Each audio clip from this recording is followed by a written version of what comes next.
Okay, good morning everyone. Assalamualaikum. And so we'll continue where we have left. I think this is precisely where Joshua was referring to this. This is the last thing that we did, right? Yeah. So, okay, it should come out as given here. Let me check with the book of Sakurai. Because most of this thing comes from Sakurai.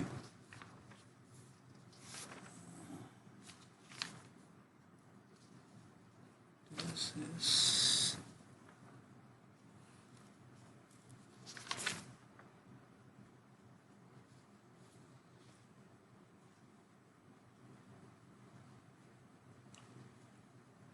okay.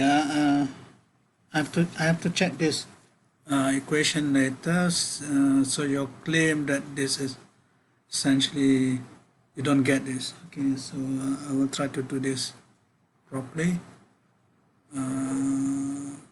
Maybe I can confirm with your working as well. Okay, so this is the thing that we had earlier. Let me just go back a little bit. What was the thing that we are looking at? We are looking at the case of the eigenstate of Sx, which is not going to be the eigenstate of Sz. Okay, so in other words, it's going to be a superposition of this Sz eigenstates plus and minus. And as such, you'll find that there's a time evolution of the state when you multiply with this we call evolution operator. You'll find that you get these phases coming in. Okay, and when you try to make a projection with respect to the eigenstate of Sx itself, okay, then you'll find this oscillation with respect to this half omega thing. Okay, and similarly, if you try to do the projection on the other, so this is the up state of your x, and this would be the down state of your x, Sx. Okay. So and of course you when you sum these two ups, there are only two possibilities. So when you sum these two up, then you should get one, because you should get your total probability. Okay, and the next thing one should do is essentially, okay, so this gives you the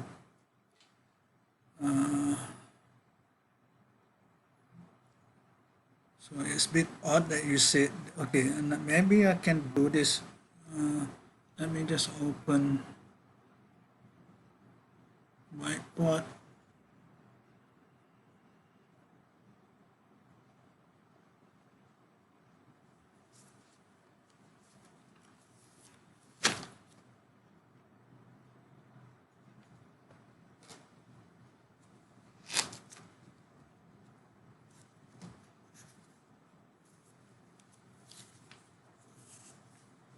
Just hang on a minute. Okay. So essentially what you should have according to this, so this would be, that's my, so this would be the probability of finding x plus equals to x plus and this would be finding x minus.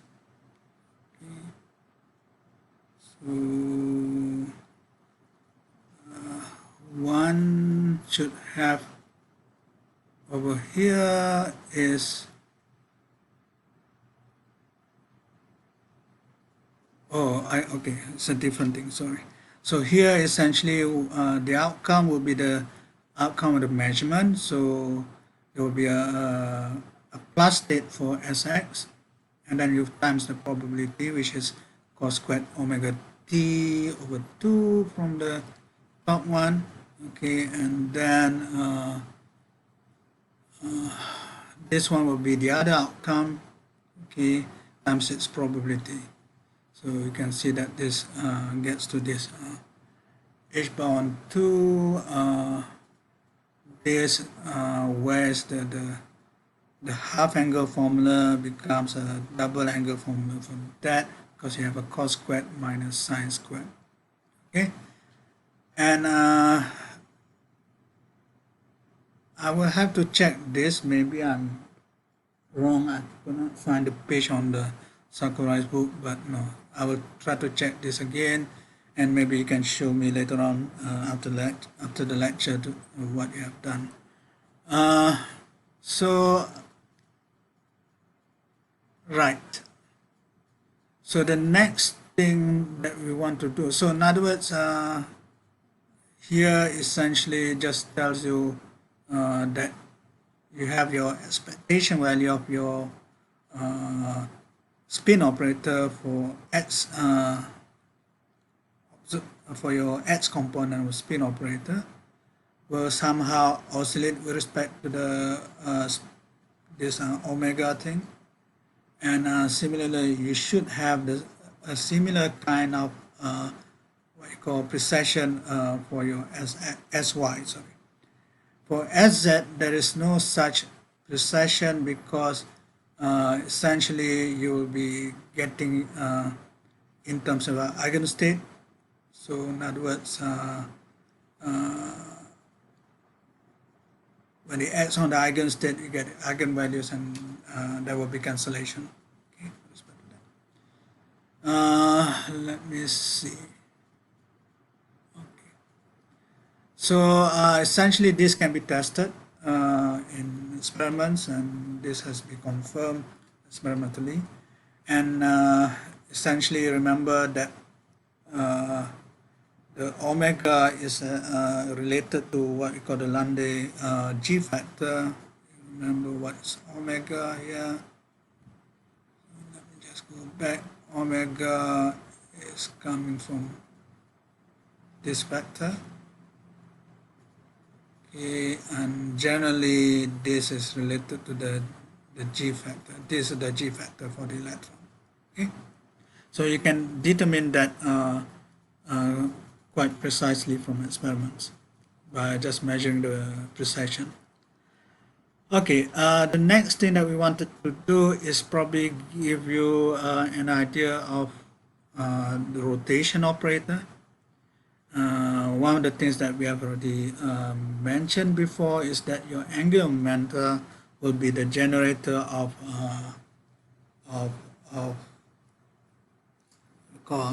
rotations. Okay, so we want to highlight particularly the case where the angular momentum is a spin operator. Then you'll find there are something with respect to the spinorial kind of rotation that you need 4 pi instead of 2 pi to make the spin states to go back to its original state. So we will try to do this. Okay, just let me define, for example, a rotation operator with respect to the z-axis. So what does it mean by that? Is you have this unitary operator representing the rotation.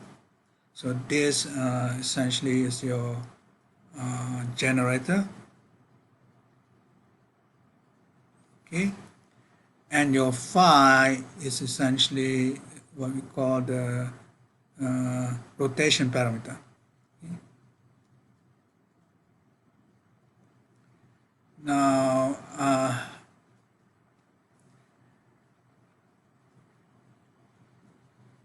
you could actually prove that this operator is a unitary operator almost easily because your Jz over here is going to be Hermitian, and then the only flip or the only sign flip that you can have from taking an adjoint is essentially from your I over here. The factor h bar just give you essentially the correct dimension, and remember that the dimension for anything inside an exponential, because exponential has a power series, this has to be dimensionless. So in other words, it has to be divided by h bar. So h bar has the dimension of angular momenta, which cancels off with this jz for which has the angular momenta dimensions. Your phi is essentially a number when you do this in terms of what you call the radian units. Okay. So generally you can have any so this is a rotation about the z-axis represented as a unitary operator in quantum mechanics. Okay, so you can actually have other rotation axis if you want to. Okay, so our concern is, okay, given that you rotate the system, so we would like to see how the corresponding action with respect to the states. Okay, so in other words, your states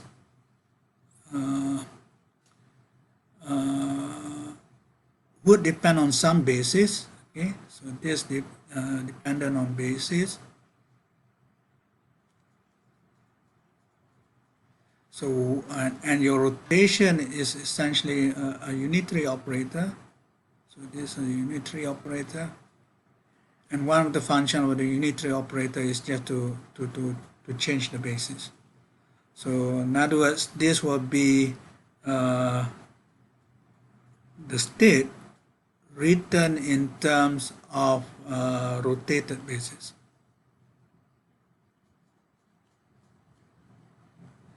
Now, essentially, it is the same, what you call, is the same vector in the Hilbert space. Okay, it's just the basis has been rotated. So in other words, when you write down the components, then you actually see a difference in terms of the components, but they actually point to the same direction in Hilbert space. As I said earlier just now, that you can have a general rotation generally. So you can talk about any rotation axis. So you can talk about a rotation axis about a unit vector n. So what you do is essentially you take your angular momenta operators as a set of operators, and then you dot product with your unit vector n. Okay, so that essentially projects the angular momenta along the direction of the unit vector. Okay, so this will be the general case of rotation operator along some general direction, the unit vector n.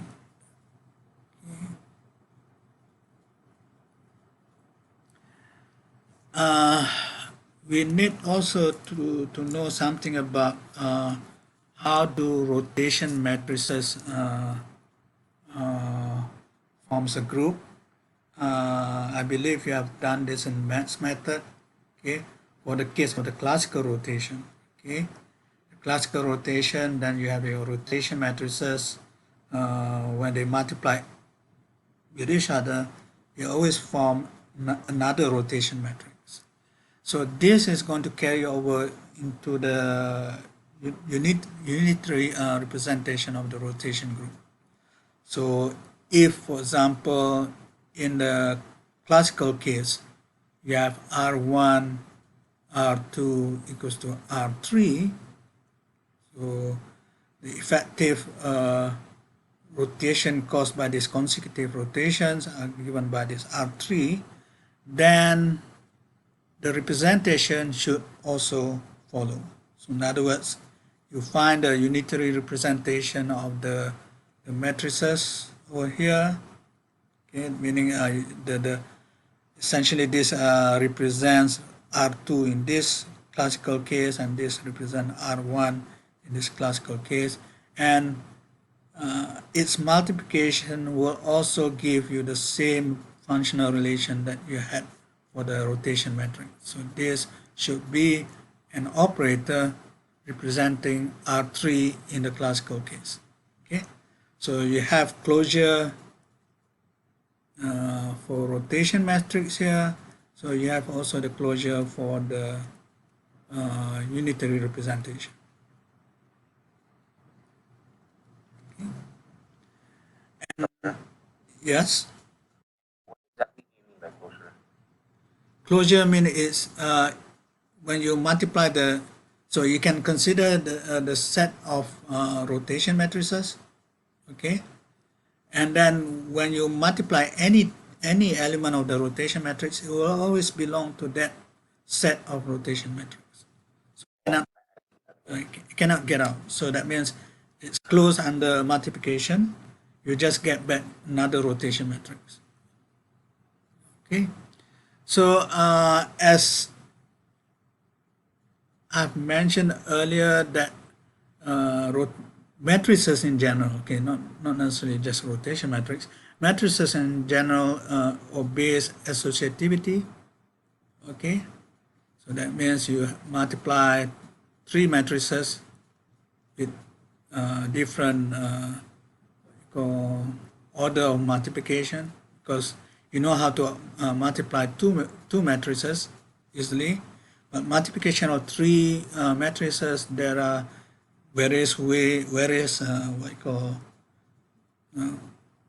multiplying the three matrices. So you can have this kind of multiplication where you have your B and C multiplied first, then the resultant multiplies A, and then you can also have the matrix A and B multiplied first, and then the resultant with multiplication with multiplied with this matrix C, okay, and they should be equal. Okay, so this you have learned in maths method generally. So in other words, there's no ambiguity about multiplication of matrices. So I can just remove your bracket, and then I just simply write A, B, C, and essentially there's no ambiguity with respect to this particular term. And that should also be represented in the operator version. So in other words, you will have something like this, okay, where you have R2 and R3 as operators being acting under the Hilbert space, and then followed by R1 acting on the resulting vector that comes from this action of R2 and R3, or you can have R3 acting on the vector on the Hilbert space, followed by the effective rotation coming from R1 and R2 acting on the resultant action from R3. Okay, so all this will follow through.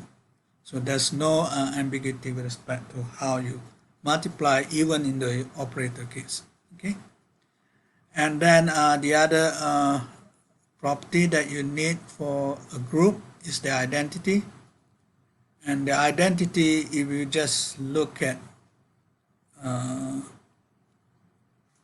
previous formula, it's quite easy to get the identity. Just simply take your rotation parameter to be equal to 0.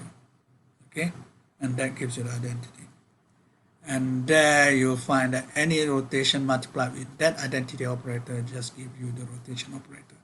Okay, so once you have the identity, you should also have the inverse, because you need closure under multiplication. So then you have an inverse rotation over here. Okay, so in other words, whatever properties that you find in rotation matrices should be reflected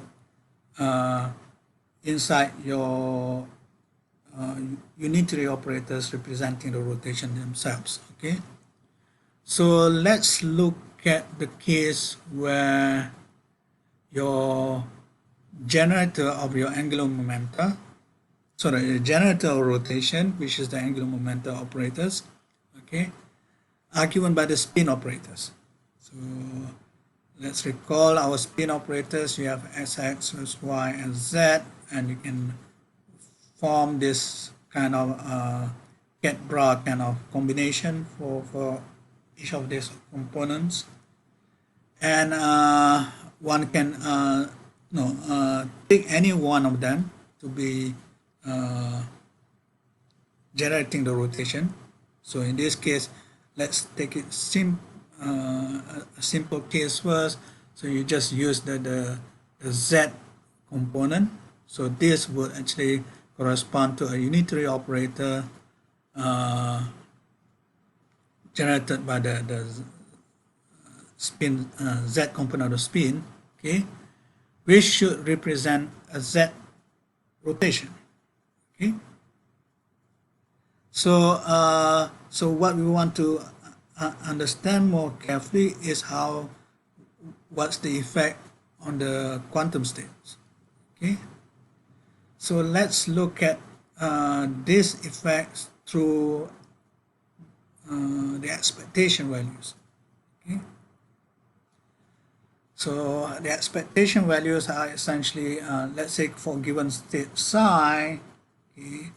So for given state psi, you can rotate this state psi to a new rotated state psi r, okay. As I mentioned, they actually are effectively pointing in the same direction in the Hilbert space, okay.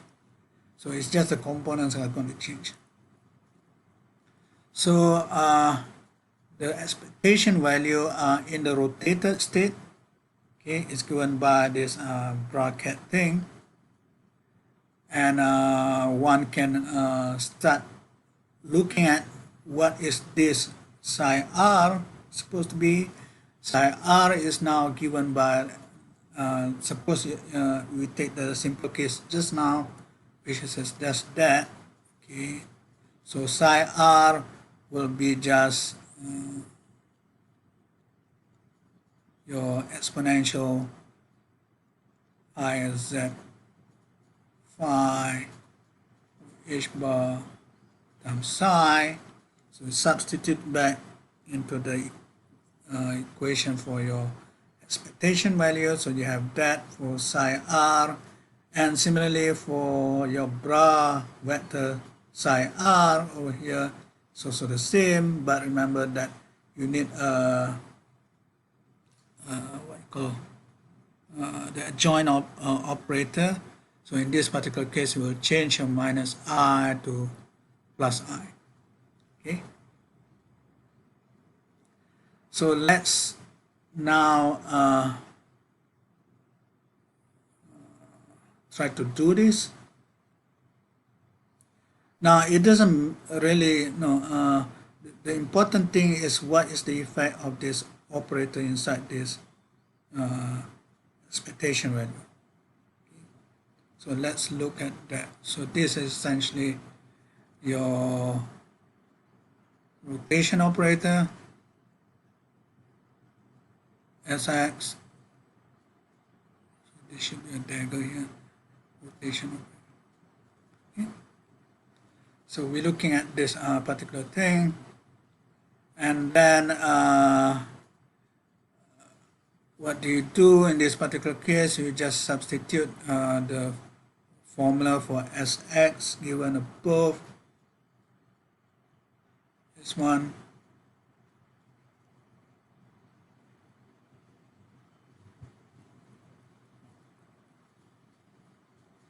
so we substitute Sx over there, and then now you can start to think of how does this operator here act on this cat here, or how this operator Rz here acts on this bra vector. Actually, there are four different things, so you can have this times that and this times that, as well as this times that and this times that, okay. but it's easier for us to just see what's the effect individually. So so you can see that this operator, which has an sz, is going to act on this eigenstate of sz as well. So you know what's going to happen. Then it just replaced by the eigenvalue. So the eigenvalue for plus here will be h bar on 2. So that gives you h bar cancel with this h bar, and you're left with I phi on 2. Okay. Okay, because you have your h bar on 2. So I phi on 2, so that gives you that. And then for this, we'll multiply with that. That should give us a similar kind of thing. So you get exponential I phi on 2. Okay, for this particular term. So this one is minus, you will see. So minus would give you a minus h bar on 2. Okay. So minus h bar on 2 is a minus, and minus give you a plus. H bar on 2, h bar will cancel off, so you get 1 over 2. You get the same thing. Similarly for this, is adding this one on that, and then for this, adding this one on that. Okay. So that gives you just numbers over here, because these are essentially the eigenvalues of the rotation operator. So you can juggle up your numbers, because you can bring it anywhere in the expression, in the term. Okay, so I can have your exponential I phi on 2 combined with this exponential I phi on 2. So that gives you exponential I phi. And similarly for this, I would get exponential minus I phi from this 2 multiplication. So you get this. Okay. So what else can we do is to see that, okay, I have this combination that, you know, exponential I phi is using the Euler formula. This is just cos phi plus I sin phi. So you plug those things in, and then you can regroup them in this manner, and you find that you have this to be the same operator that you have, which is Sx over here. But this one has an I, and it has a different sign over here. And if you check what is this, you can go back to the previous formula. This is essentially that plus minus minus plus minus. Oh, something wrong here. Gosh. It should be plus. I think this is minus plus. Yeah, this should be minus plus. Sorry, I'll update again. I thought I got everything done. I will update again this lecture too later on. Okay. And that gives you that. Okay. So in other words, what we have, the effect of the rotation operator on Sx, okay, is to have it rotated in a way. So it just corresponds to a Sx operator being rotated in the xy plane, okay, with the axis being alongside. Okay. So this is done by using explicit what I call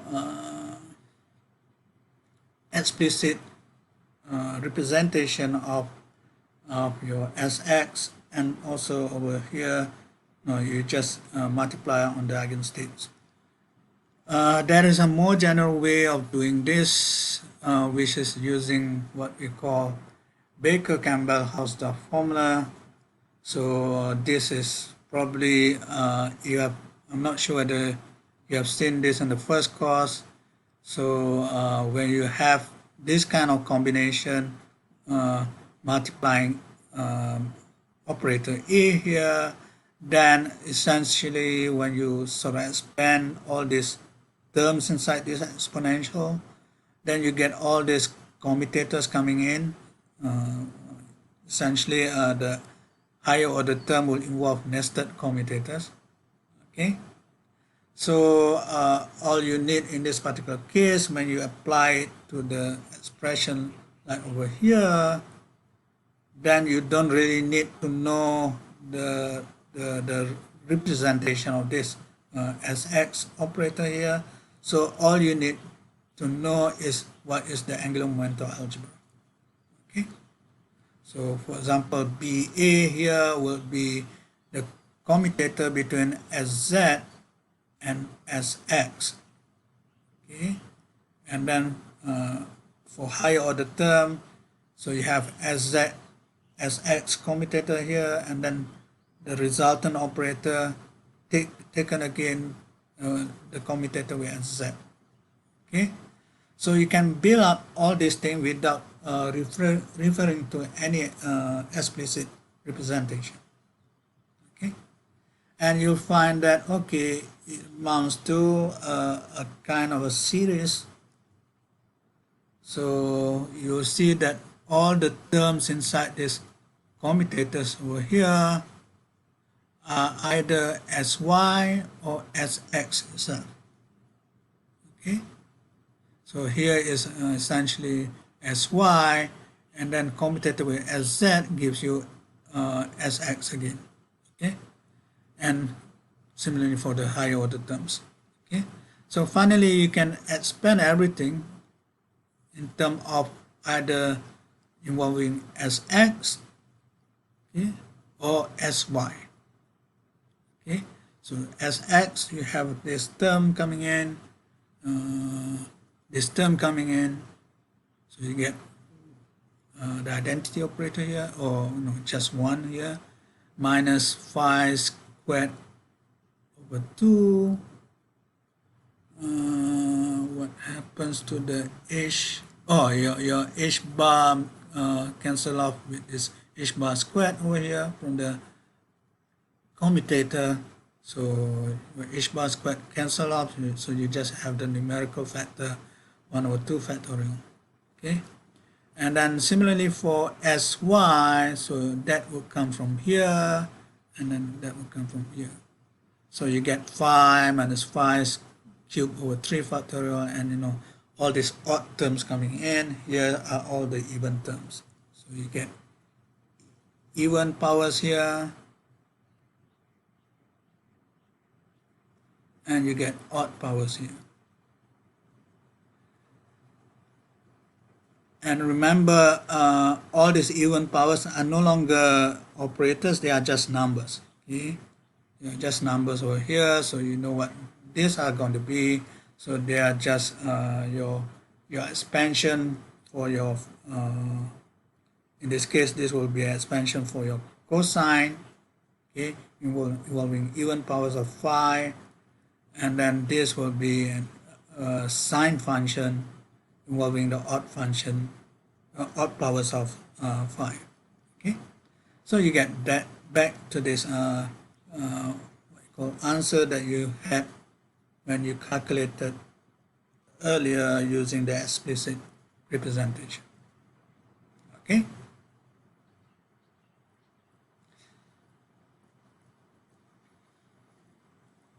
So once you have that is in terms of operators. Remember, our concern was actually this in terms of the expectation value. But what we have just done only just to work out the thing inside, which is the operator part. Well, then you can easily use the result to see that, okay, if you have psi,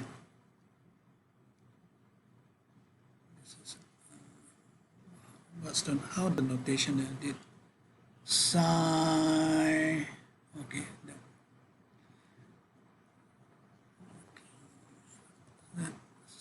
psi, the rotated part, s x psi r, which we have seen before. This is just your psi again, and then what was the notation again? I can never remember all these different notations. What is the notation? Oh yeah, RZ. RZ dagger, I suppose, as X R Z psi, and we have computed this. That goes into psi Sx cos phi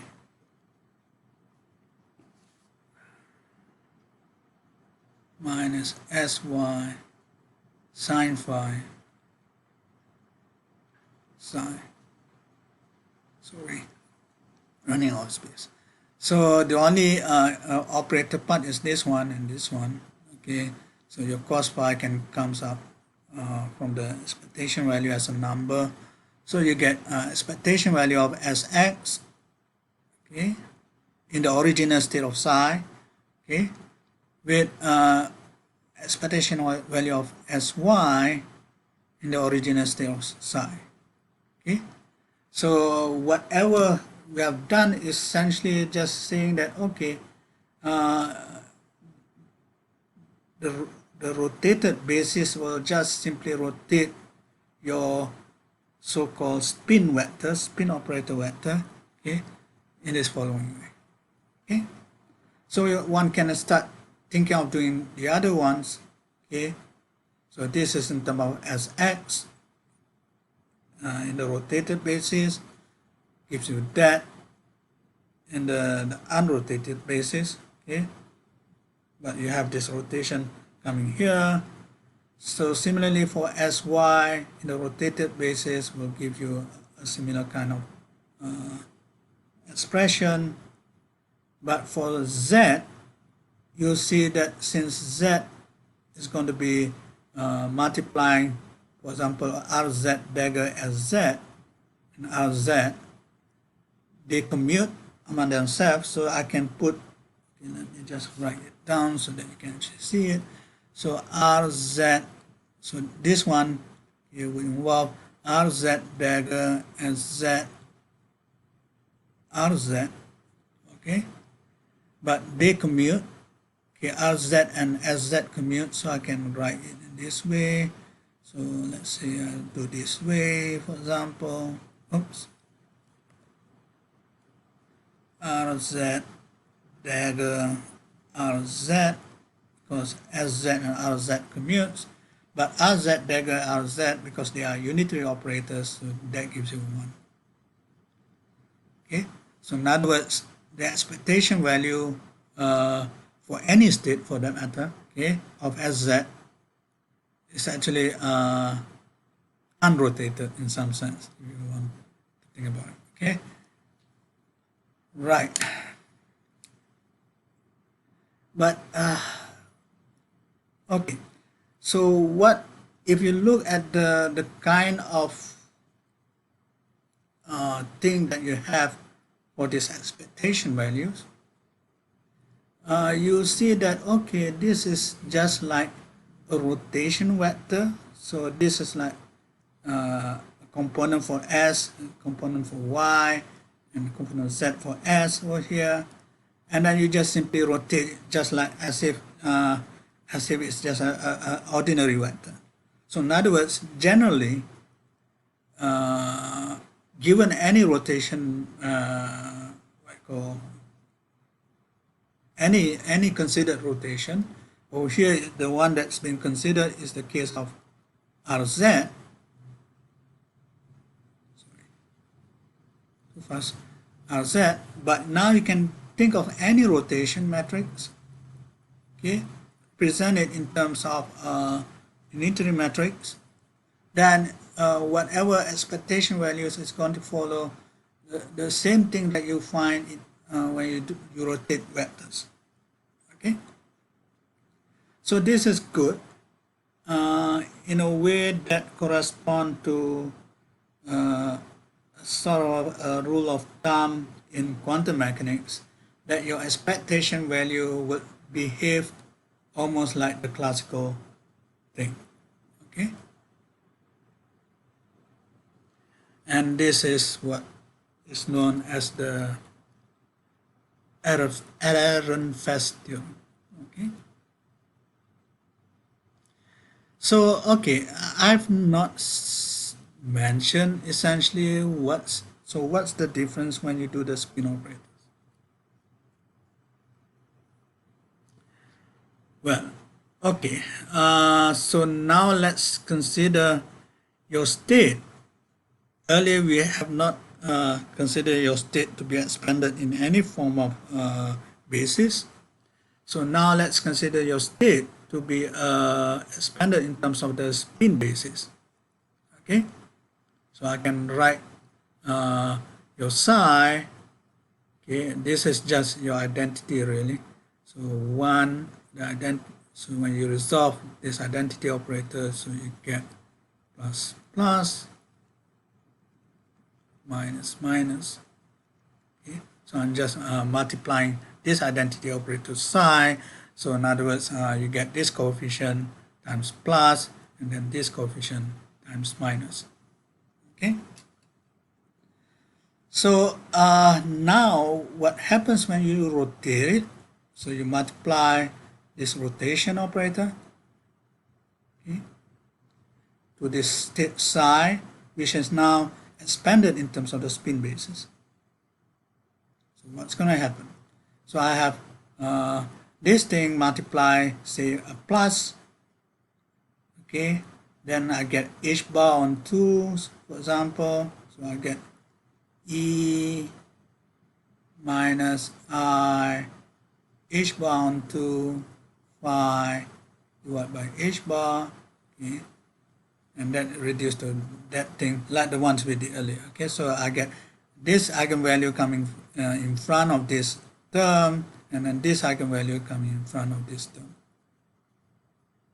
Okay, so well, that doesn't seem to illuminate things too much, but now you can start to apply your angle, rotation angle, or your rotation parameter to be, say, 2 pi. So in other words, if it's just a vector kind of thing, then your vector goes back to the same direction, so to speak. Okay, so when you rotate it around 2 pi.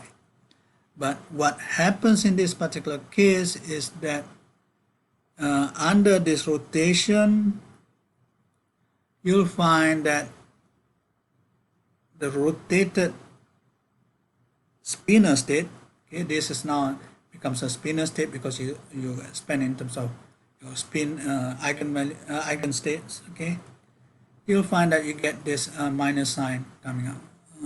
Something, yeah, that's right. So this is a minus sign, exponential minus I pi, exponential I pi just give you a minus sign, and that gives you a minus sign. Okay. So in other words, your spin states under rotation will always get you to a negative sign under 2 pi rotations.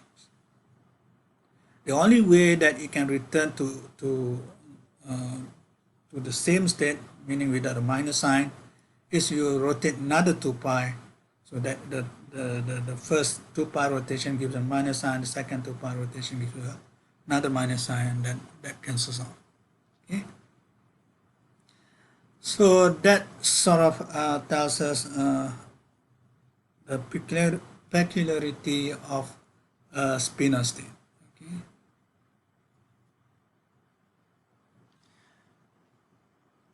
And normally it is a bit the fact that when you do expectation values, you don't actually see this.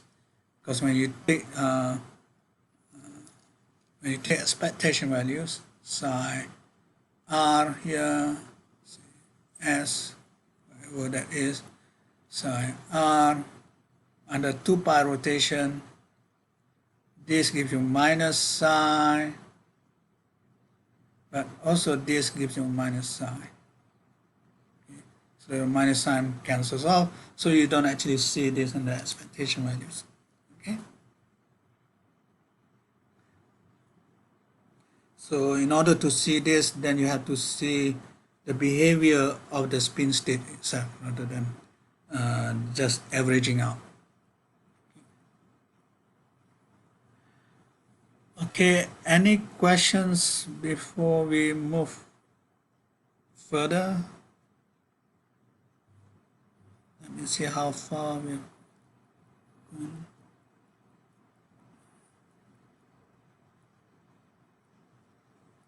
Okay. Any question at this stage?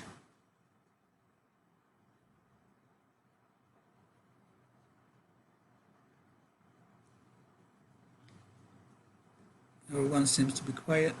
I have to check every now and then, because what happens, I think in some lectures last semester, suddenly my internet connection goes off and I didn't realize it.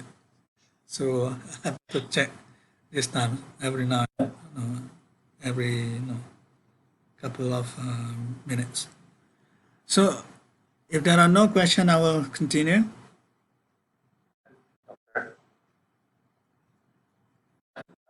Doctor, Yeah. can we take a few minute break? I'll just go to the restroom. Sorry. Okay, sure. So we'll take say 3 minutes or a little bit. Hopefully that's enough. Okay. All right. All right. Okay. Suppose everyone's Back, back. Doctor. Okay, good. So let us continue. Oops. Right. So the thing that we did just now is essentially using a very specific rotation operator. So of course, one would like to have a much more general thing to be shown. Okay, so in this particular case, you can talk about any rotation, axis. So let's try to do this and see what can we actually prove in this particular case. So a general rotation here can be given by this rotation axis n, okay, and then your s regarded as a spin vector operator, taken the dot product with n, so that essentially it projects the spin operator to the n direction.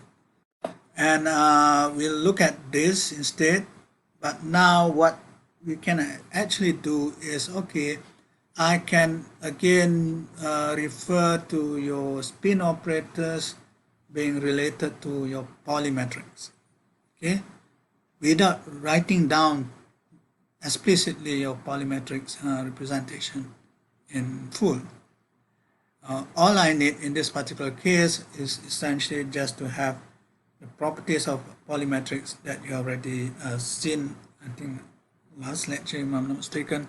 Okay, so so let's try to do that. So remember the relationship between spin operators with your polymetrics is just given by this. Okay, so you can substitute this. So in other words, your h bar over here will cancel off with this h bar, and then the factor of half is still there. And what we need in this particular case is to expand this exponential. Okay? In order for us to expand this exponential, essentially I will get 1. So let me write the full call expansion in detail. So let me just write this. How should I write this? I would want minus I on 2 phi, or maybe I should write a different thing first. I should write the 1 over n factorial, and then I'm just going to take the numbers out in this case. So I have minus I phi on 2 power n, and then I will have sigma dot n to power n. I should have used a different symbol, but no, you understand. This n with the underline is the normal vector, this n is just a number. Okay, so I have to find out what is this thing in general. Okay, this sigma dot n to some power. Well, we did have something earlier which is coming from sigma dot a, sigma dot b, which always gives you a dot b plus I sigma dot a cross b. So that would actually help in the sense that what you need is just to replace your a and b by the same vector n. And for the same vector n, so let me just write it down. So what do I get? Sigma dot n times sigma dot n, essentially n dot n plus I sigma dot n cross n. Right? So in other words, what happens in this particular case, since this vector cross product itself will give you 0, the only thing that comes into the expansion here is this one, but this one is essentially equals to 1. Okay, so this is the case of sigma dot n squared. So if we cube it, it will be 1 times sigma dot n. So you only get this alternating numbers, so to speak, between 1 and then, well, actually it's not numbers, it's the matrix. So this is essentially an identity matrix. Okay, so this will be the identity matrix, and that is for the case of the even power here, and for odd powers you get back sigma dot n. Okay, so plug this thing into the expansion of this, then you find that okay, all this rotation operator will only give you a term which is multiplying identity and sigma dot n, but you can see that this is essentially a kind of the like a rotation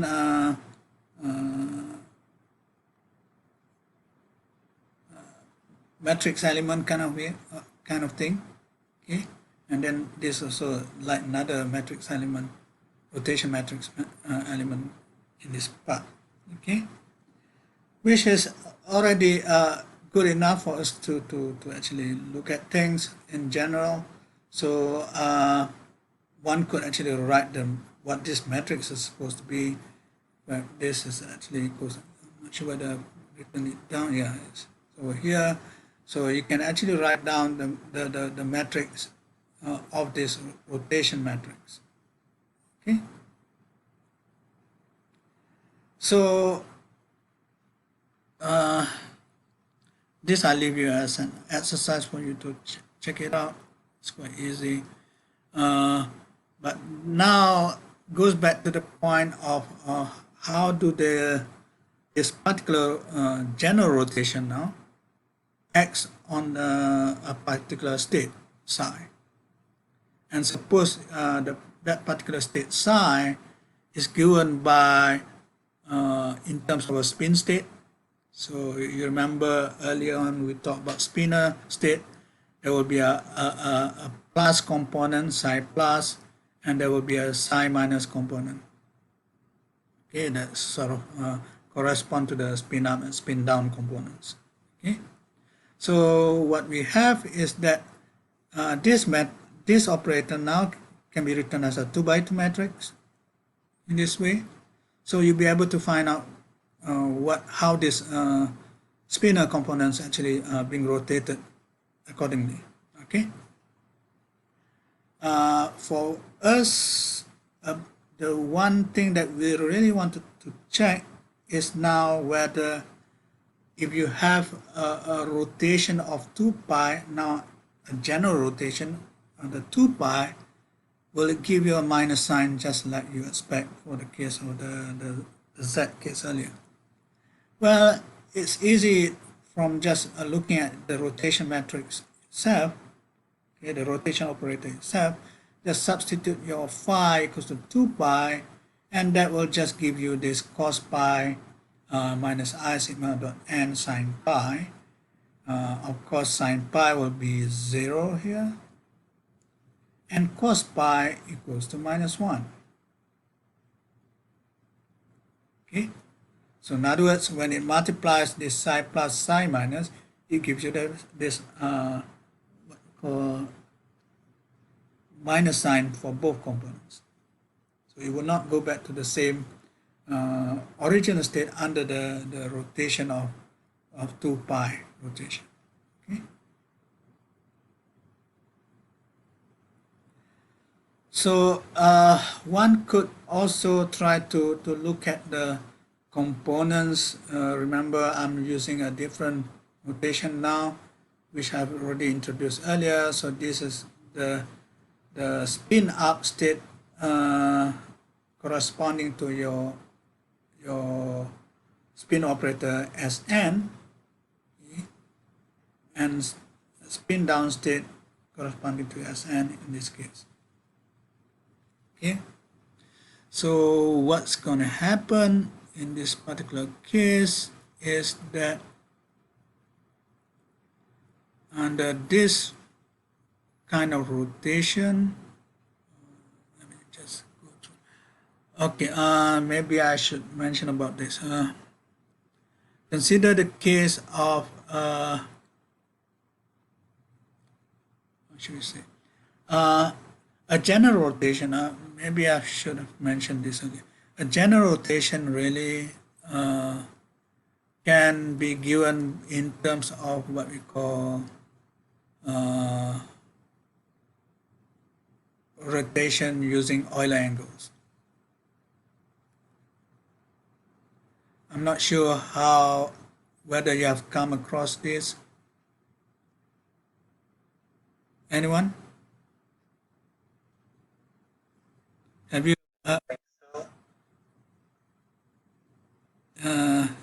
You think so or you don't think so? Okay. So in other words, a three-dimensional rotation, there are many different ways of parameterizing it. Okay? So one of the ways to parameterize a three-dimensional rotation is using what we call Euler angles. Okay, so Euler angles are usually related to, let me just open this web page so that you can actually see.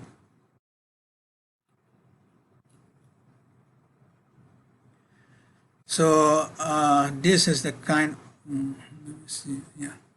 So this is the kind of thing a general rotation could be given by a composite rotation of 3 rotations. Okay, and usually one picks a particular axis. Okay, in this case, you don't need to take all your 3 different axes. You only need to take 2 different axes. Okay, So in other words, if I use, in this particular case, I think I use, let me see, let me check again because I can't remember now. The thing that I use here is only your Y rotation and your Z rotation. Okay, why don't I consider X rotation? You can, okay, but you already can get all forms of rotation by having just a composite of 3 rotation around Z and in this case Y.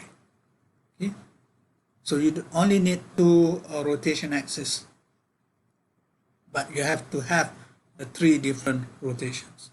Okay, so in other words, you can get to any kind of rotation with this kind of so-called decomposition. Okay, so you take one rotation about, say, Z axis, followed by another rotation about Y axis, and then the third rotation you can use back the Z axis. Okay, so this is one particular what I call way to parameterize a 3-dimensional rotation. So if you look at the web page, it's actually shown here. There are in fact many different kind of parameterizations. Okay, so here it is. So one can even have, for example, not here. I thought I saw it somewhere.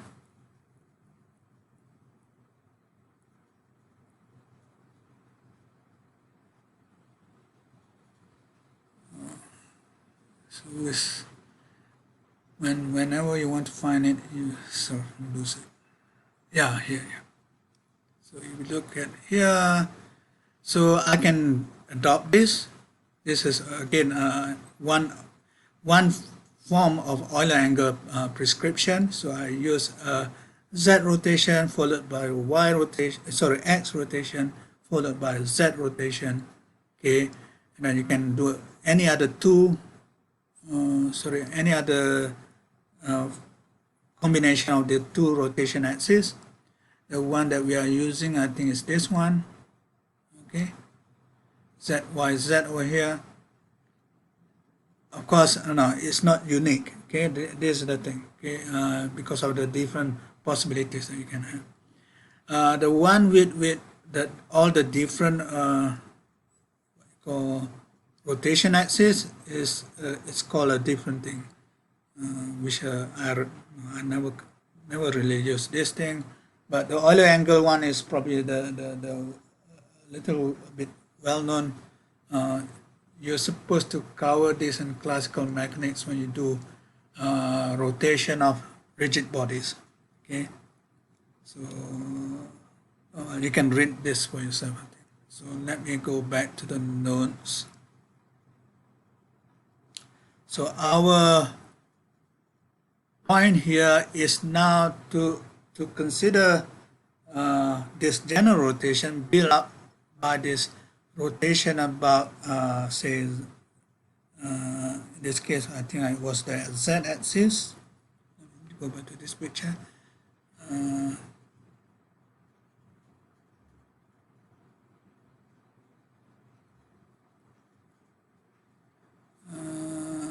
Right, rotation along the about the Z-axis and then the Y-axis and then the Z-axis again. Okay, so that's what we do. Okay, but since okay, maybe I should also explain this.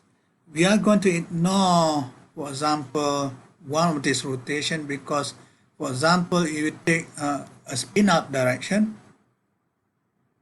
okay, so represented by this plus state, okay, and then you rotate along Z, that's not going to change, okay, because already your spin-up state is already aligned on the rotation axis, so that doesn't change. So the only thing that we need is now the other 2 rotations. So now the other 2 rotations is involving the Y-axis, and then again by the z-axis. But the second z-axis, you do have to have consider it, because your original state, which is pointing along the z, would now have changed under this rotation by y. Okay, so what we need now is to say that, okay, we can achieve all this general rotated state by beginning with a spin up state in the z direction, and then rotate about y, and then rotate about z. Okay, it should be something this alpha y beta z gamma. But this first rotation for this spin up state doesn't do anything. Okay, so now we can go back to how we represent the rotation operator about y-axis and the rotation operator about the z-axis. Okay, so we have actually seen this before. This is going to be equals to that. Okay, when you use the sigma matrices representation, so you get that, and then for your z-axis you get that. Okay, so one can just simply multiply those now to your spin up state. Okay, and then this will actually give you these components when you do the algebra. Okay, you have to check this for yourself. So you get cos beta over 2 exponential minus I alpha over 2, and then sine beta over 2 exponential I alpha over 2. And this, if you remember, this was the state that we claimed earlier in lecture 1. Okay, so as an exercise, okay, in lecture 1 what we did was to actually explicitly find the eigenstate of okay, lecture 1, I don't want to open the file, but you can look it up. In lecture 1 what we did was to lecture 1 what we did was to solve this.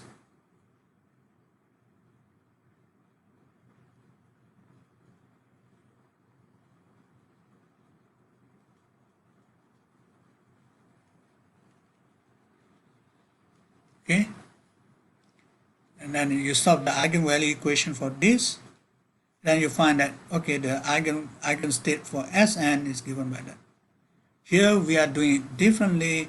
We are actually doing a rotation operator onto the spin up state in the z direction, and then you'll be able to get to that eigenstate of Sn. Okay, so your exercise would be now is to do the same for the minus sign. So okay, my notation is not consistent here, but this is saying that you have a minus eigenvalue, so Sn minus h bound 2 if without the n or without some direction here, or x or y, for example, that means along the z-axis. Okay, so now you can do the same thing for n minus or minus n over here. Okay, and then compare using the composite rotation here, you can get to this state n minus. Okay, so I'll let you do this as an exercise. So the last part of this lecture essentially is to go back to something that we have left for a while now.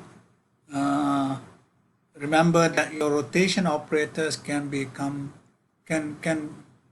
can arise from your spin operators as angular momentum, or you can even use your orbital angular momentum. Or generally, you can have a total angular momentum, which we have not tell you how to do a total angular momentum as yet. So that will be the next lecture. But in other words, now we can talk about, okay, I've seen the rotation operator with respect to the spin angular momentum, but I should be able to do the same for rotation operator using the orbital angular momentum. Okay. So let us recall something that we have seen. Hopefully you have seen. Okay, I'm not sure. Okay, it's supposed to be covered in the first course. By the way, I've completely given you all the lecture notes that I have for the first course. Okay, I think there's about 24 of it or 23 of it. Okay, set of notes. So it goes from wave mechanics and then your bracket formalism and finally to your angular momenta theory in general and then your hydrogen atom. Okay, so you can look it up. So things that you probably have not seen, you should be able to look up in that set of notes. Particularly, I think you have mentioned that you have not done tensor product, right? Okay, so tensor product is, I think, given us some, I can't remember the number of the lectures, but you can look it up, okay? So now let's try to do this. So the general state when written in terms of Bragg and Cat, okay, for hydrogen atom is labeled by 3 quantum numbers.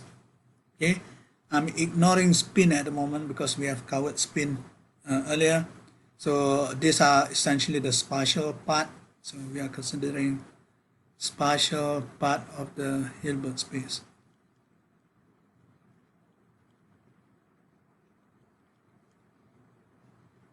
So the total Hilbert space, maybe I should write this thing down, will be given by the position Hilbert space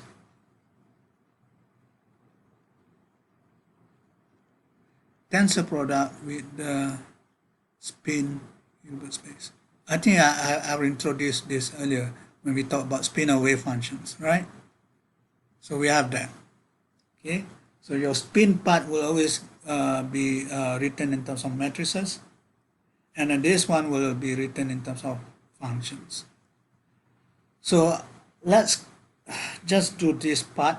So we are just looking at the spatial part. So, and you have this state of a hydrogen atom being labeled by the energy over here. So this is the principal quantum number. This is your orbital angular quantum number. And then this is the secondary orbital angular quantum number, the set component. Okay.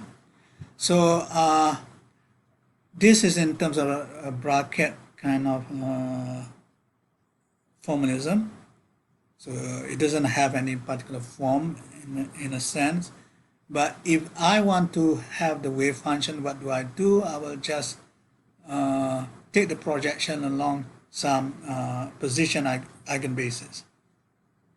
Okay, and this can be represented by this product of two functions, which I hope you have come across.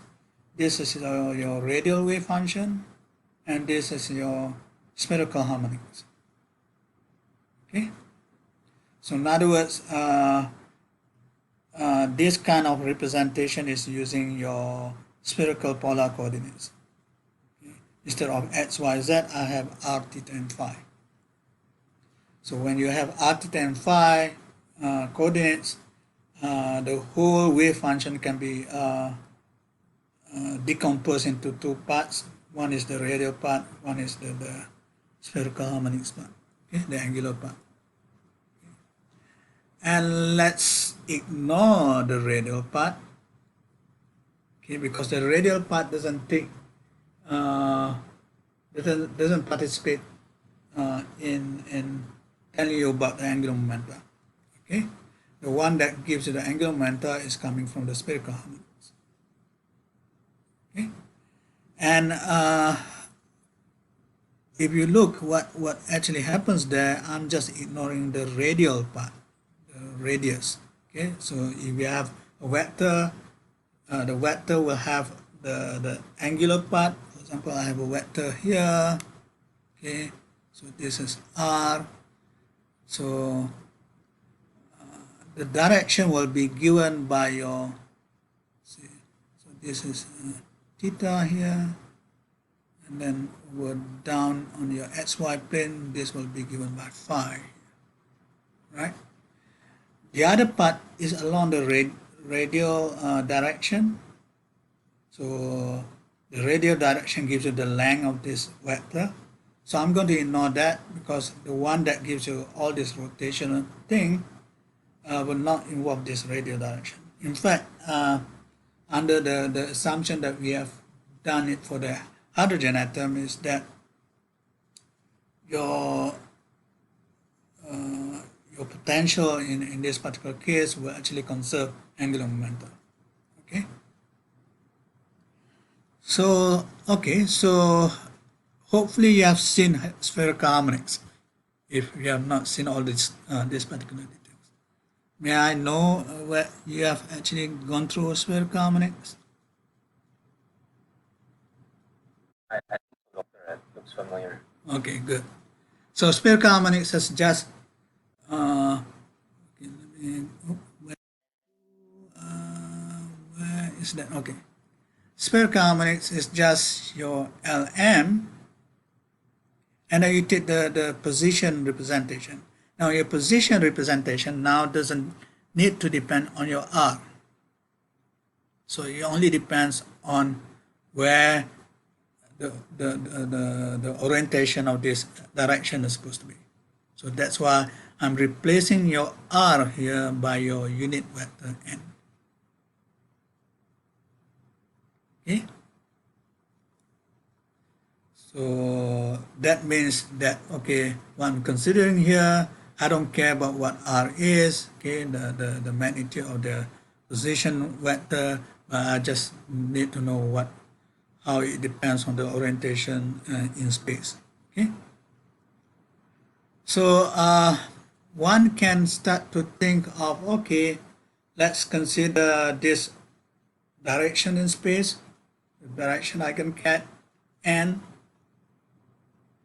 can be obtained by the rotation operator on the cat Ez, which is really, so you have your vector n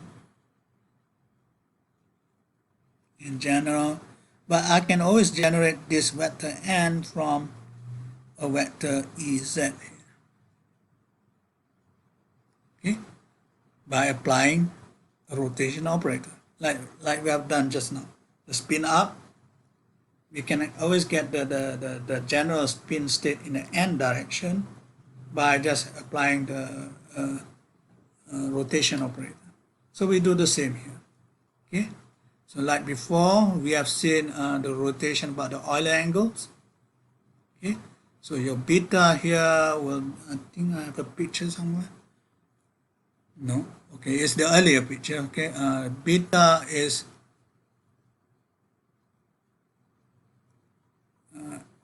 the second rotation, the first rotation. Oh, let me go back to the picture. This one, okay. So this beta is in the, if you think in terms of spherical polar, it's actually the theta angle, okay. And then this one over here, which is coming from the second rotation, is coming from the angle phi. Okay. So I'm just using back the same Euler rotation operator that we have seen earlier. Okay.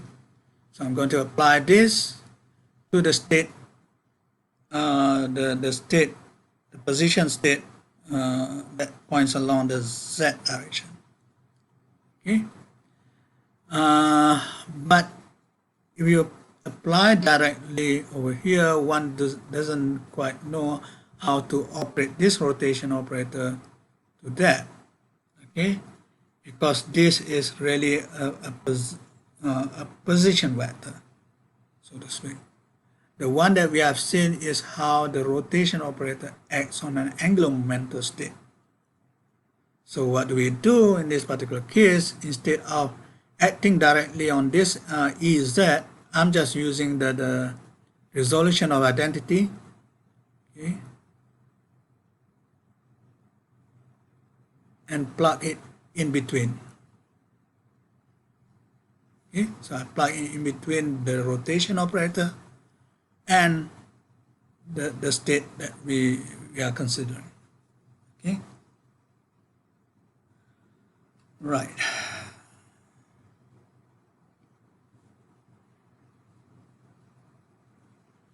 So we have that now. Okay, let me explain a little bit. I will introduce the full thing later on. So what is this? This is this thing.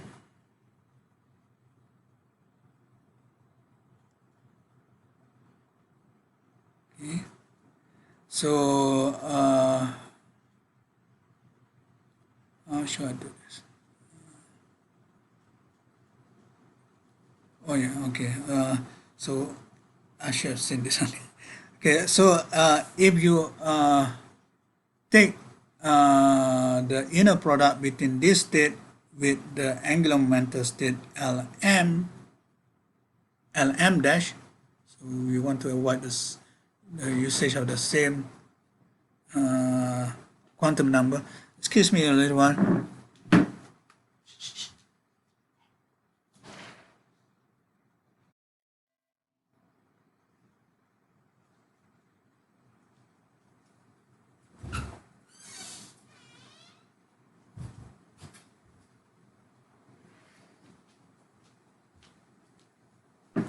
Sorry, just attending to a cat.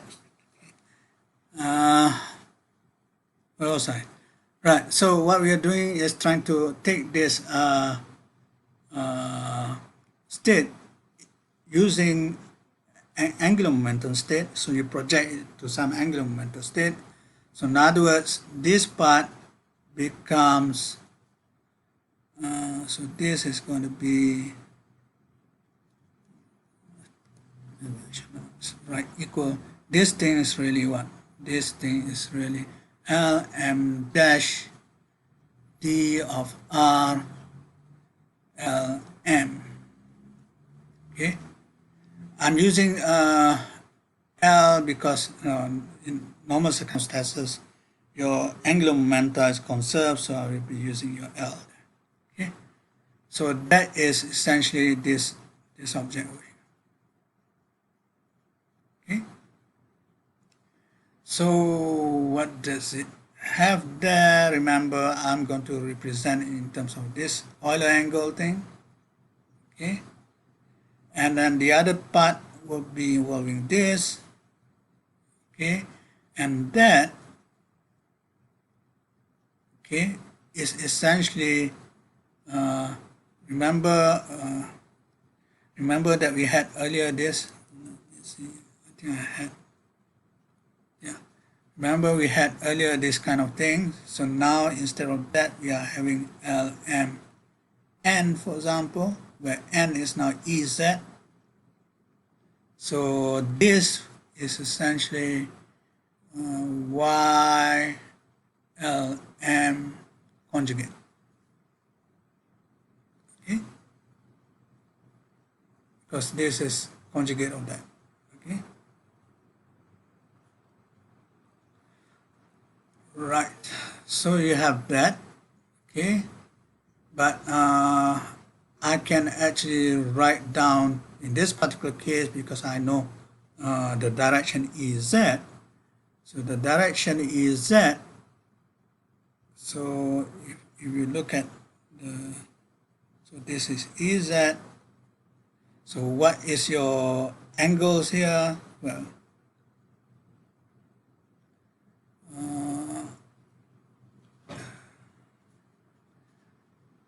I still have the phi angle, because I can have your non-zero m here, so I have this phi angle.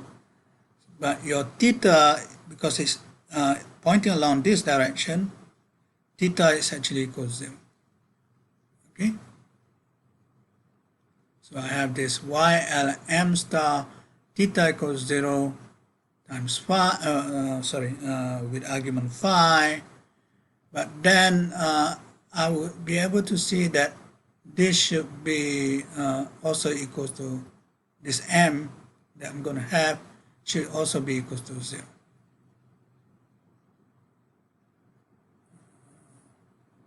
How to explain that?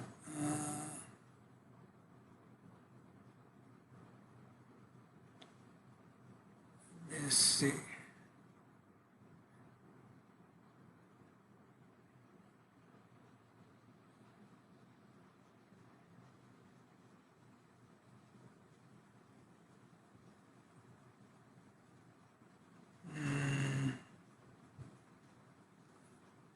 Forgotten about how to argue this thing.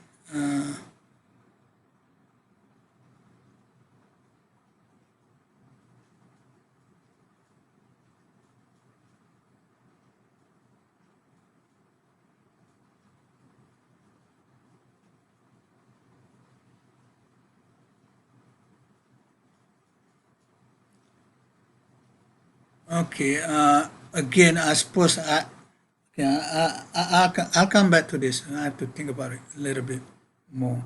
So in other words, we have that, which you can refer back to the expression for your spherical harmonics, and that will be written in terms of your, I think, the Legendre polynomial here.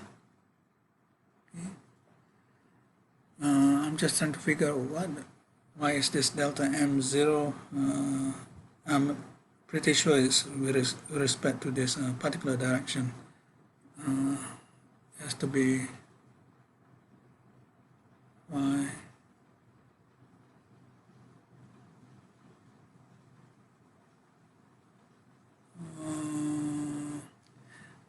Let me come back to this later on. Let me think properly. I've forgotten about the argument here. But essentially, we can see what this PL, your Legendre, I think associated Legendre polynomial thing, and then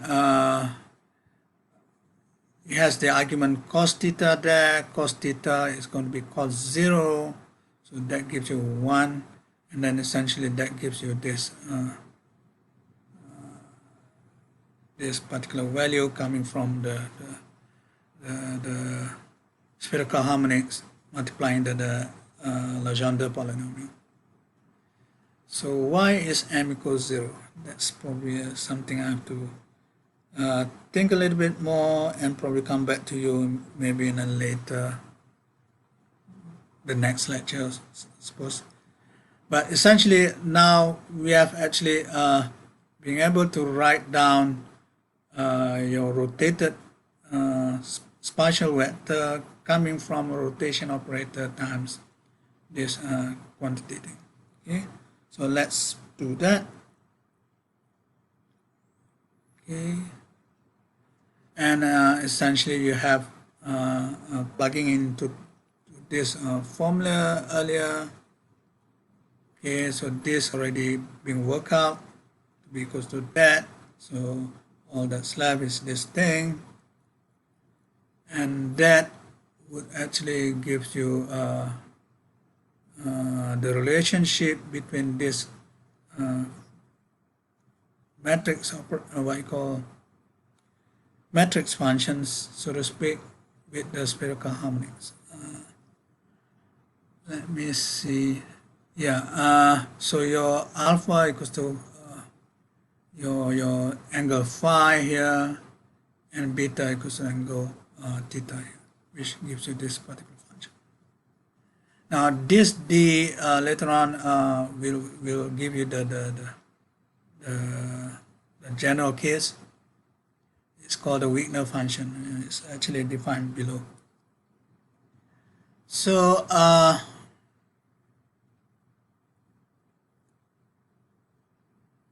for the case of m equals 0, so that means you take m equals 0, you have this thing, and then this reduced to just your Legendre polynomial. Okay, fumble a bit in this particular part because I just seen it today. Okay, never mind.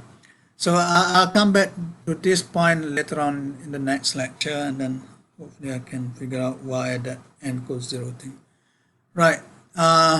Next one is to just give you this concept of this rotation matrix, or rotation operator, sorry, in a matrix form, okay, which is actually generally is given by that. Remember, the one that we did earlier is because yeah, I think that's probably the reason why. Okay, we had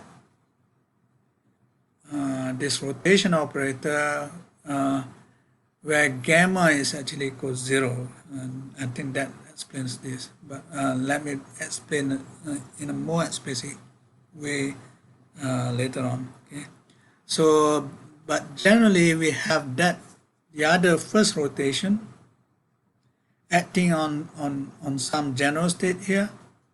Okay, so that will give you the what we call the matrix element of the rotation operator. Or say in this case I'm using J here instead of your L, but no, I can refer to L if I want to. This is actually just saying that I have a more generalized angular momentum state. Okay, so I'm using a J instead of L simply because I'm considering the most general case. Okay, so this is called the Wigner functions. Okay, different from the Wigner function that you do in quantization, of course. So, and then this Wigner function, you can see that this part and this part are acting on your JZ state. So in other words, I can turn this into an eigenvalue, which is given by that. Okay, and then what's left is to work out this matrix element of this JY beta. Okay, and this JY beta thing is normally denoted by a small d, which is really called the reduced rotation matrix, or simply called the D functions. Okay, so these are rotation operators that you often need to calculate when you do probably things like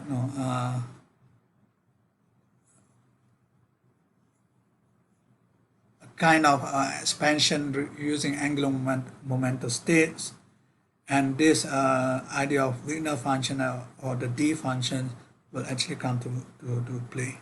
Okay, but let me just leave it with those definitions in. Let me finish off with these two properties of Wigner function. I think that's the end of the lecture notes here. There is this relationship. This is essentially like your complex. It's related to the adjoint, but no. This is written in terms of a complex conjugate, and it will be related to a different Euler angles, a different set of Euler angles here, which is given by a minus sign. Okay, now you're supposed to be able to prove this, and the other one, which is a bit more difficult to prove, is this one, but this is just saying that okay, I am going to have two rotation matrix that multiplies each other, and it will give you a third rotation. And that third rotation is given by a new set of angles, alpha double dash, beta double dash, gamma double dash. Okay, so I think I will stop there today. Probably try to find out more to explain your Wigner function that I've used above in a more clear way. Okay. So I think I'll stop there for today, because if I go on, that's the next lecture is supposed to be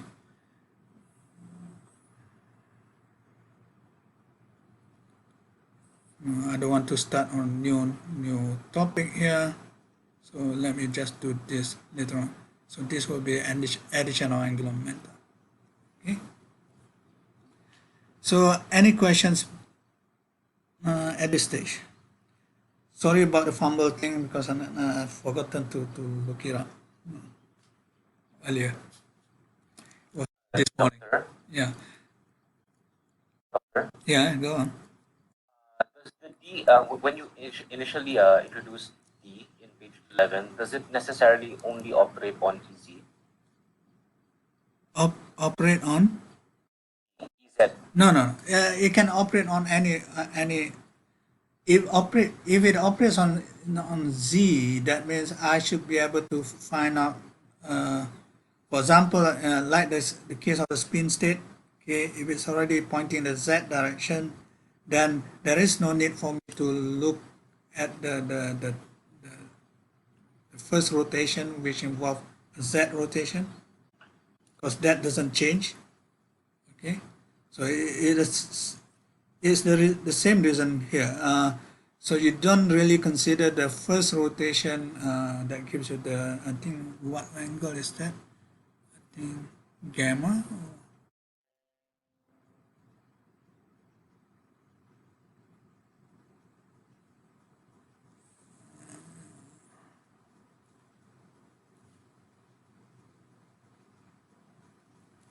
Oh, come on. Oh yeah, gamma. Okay. So this rotation, if this is already pointing in the Z direction, then no, I don't have to do this, because no, it doesn't change that Z direction. Okay, so that's the only reason why. But in general, this could be a different direction from Z. So I will need to consider the full Euler angle parameterization thing. Otherwise, I can just stick to these two. That's the only reason why we begin with this simpler case along the Z direction, so that I don't have to consider this other angle gamma here.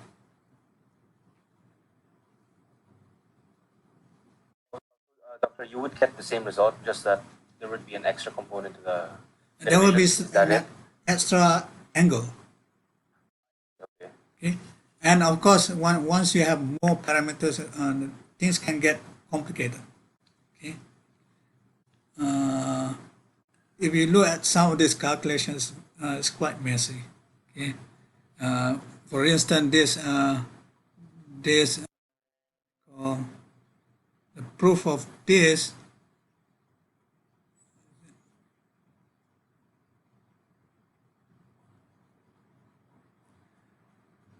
The proof of this is quite messy. Okay, but no, normally what people do, all these calculations using the Wigner functions or the D functions, they already have some formulas for it. So normally you only derive this probably once in your lifetime, kind of thing, just to make sure that you understand it. Okay, and then you just use the formula.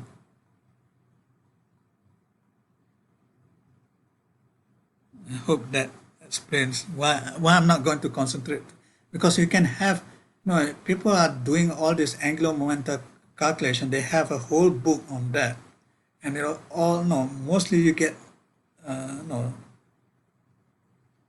a long list of formulas. Which I don't want to do that. Okay, that you can actually do it probably later in the when you do mostly people do this, and when you do some kind of calculation using for spectroscopy or something like that, when you actually involve all this angular momenta coming in. Okay? So even though this course is supposed to tell you how to do the realistic calculation, I'm not doing everything in this course. Okay, it's only just a beginning. So you'll be able to see, okay, where Wigner functions coming in, why this rotation operators using Euler angles and things like that. Okay, right. I think I should let me get the attendance. Right.